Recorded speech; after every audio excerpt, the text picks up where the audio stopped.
mudah kalau bahasa Jawa itu ya. Mamamu ini ya, ibumu ini mengandung kamu itu 9 bulan, melahirkan kamu itu bersusah payah. Saya jawabnya sederhana, siapa sih mak yang minta? Loh, aku nggak pernah minta lahir gitu. Well, mama pengen, enaknya gitu. Terus saya diusir, pergi aja kamu. Mama nggak tanggung jawab itu. Kalau saya diusir makan apa? Binatang itu ya, ngusir anaknya itu kalau anaknya sudah bisa cari makan sendiri. Harimau itu kalau sudah bisa berburu, diusir sama orang tuanya. Gitu. Makin marah lah mama saya itu ya. Itu. Nah, tapi omongan saya kayak gini itu kan kalau ada anak ngomong kayak gitu kan dianggap durhaka gitu. Bayangin aja, dianggap durhaka gitu. Terus dibilang, kalau kamu mana itu? Itu loh anak durhaka. Cerita anak durhaka itu karena kan yang membuat cerita itu orang tua itu. Nakut-nakuti anaknya. Kalau anak-anak bikin cerita ya orang tua durhaka harusnya gitu ya. Kita ini hidup dalam perbudakan anak-anak di Indonesia ini gitu ya. Tapi dalam tanda kutip, quote unquote gitu ya kalau bahasa kerennya, itu dianggap kebaikan di Indonesia itu ya. Mendoktrin anak dengan keyakinan, mengharuskan anak itu dengan ini itu adalah kebaikan dalam konteks budaya Indonesia gitu.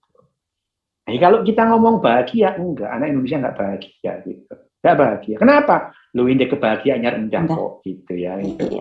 Nah, tapi saya juga selalu memberikan disclaimer. Saya tidak bilang bahwa yang namanya bahagia itu lebih bagus dari nggak bahagia itu. Saya tidak pernah bilang masyarakat Indonesia itu lebih jelek atau lebih bagus daripada Jepang. Cuma beda gitu. Hanya saja kalau kita kepingin seperti masyarakat Finlandia, pengasuhan dan pendidikan ya kayak mereka gitu. Nggak mungkin kita itu mendidik gaya Afghanistan menghasilkan komunitas gaya Jepang, nggak mungkin, omong kosong gitu. Tapi kalau kita kepingin anak kita itu terus kemudian kita didik dengan gaya Indonesia sekarang, ya terima aja lah jadinya julid gini itu ya. Terima aja nggak apa-apa. Masyarakat julid itu adalah kita gitu.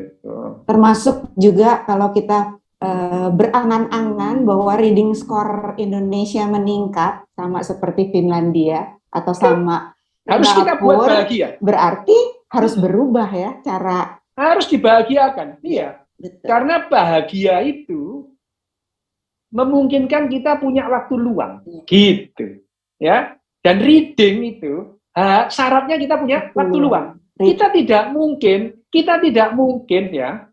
Kita tidak mungkin tercapai. Kita berjalan ke timur sambil yakin sampai